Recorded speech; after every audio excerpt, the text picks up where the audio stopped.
Il part pêcher tôt le matin. La mer est calme, presque immobile. Rien ne laisse penser que cette sortie sera différente des autres. À ses côtés, un jeune homme qui débute encore. Le bateau est petit, peu équipé, mais suffisant pour une journée normale. Le moteur tourne, il s'éloigne des côtes, sans méfiance. Puis le ciel change, brutalement. Le vent se lève, les vagues grossissent, et l'horizon disparaît.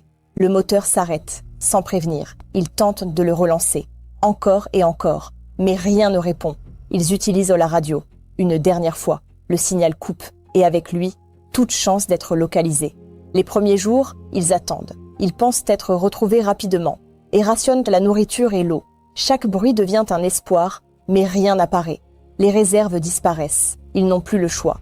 José Salvador Alvarenga et Ezequiel Cordoba attrapent des poissons à main nue. Ils les mangent crus, sans hésitation.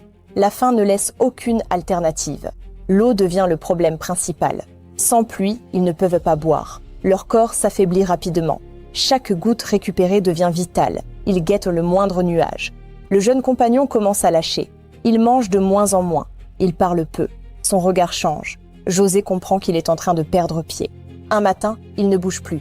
Le silence devient lourd. José reste face à lui sans réaction immédiate. Il continue à lui parler, comme si rien n'avait changé. Mais il sait.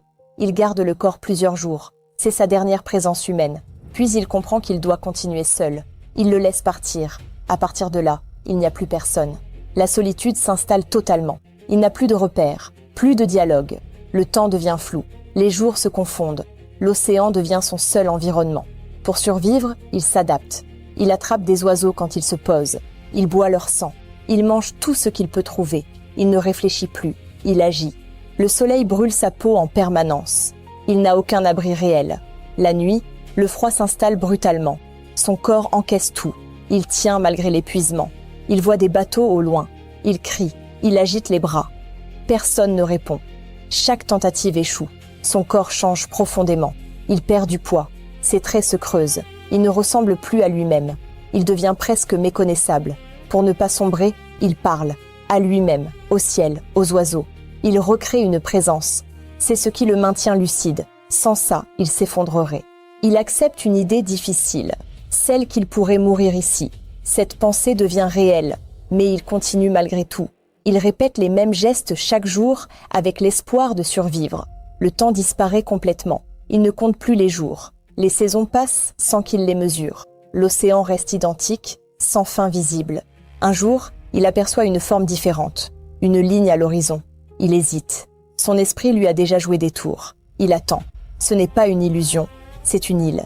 Il reste immobile, comme figé. Son corps ne réagit presque pas. Il observe sans y croire. Le bateau s'approche lentement du rivage. Il descend avec difficulté.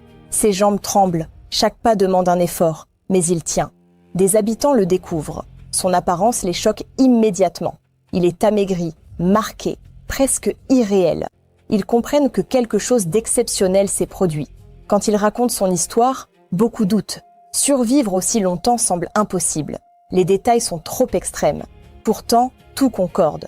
José Salvador Alvarenga a dérivé 438 jours en mer. Seul, sans assistance, sans repère. Il a survécu là où presque personne n'aurait tenu. Son corps a résisté bien au-delà de ce qu'on imagine possible en s'adaptant et en survivant avec presque rien. Son esprit, lui, a pris le relais. Il y a là une résistance physique et mentale poussée à l'extrême. Elle montre que l'être humain peut développer des capacités presque surhumaines et que nos limites sont souvent bien plus loin que ce que l'on croit tant qu'on ne les a pas atteintes. Abonne-toi maintenant pour ne rien manquer.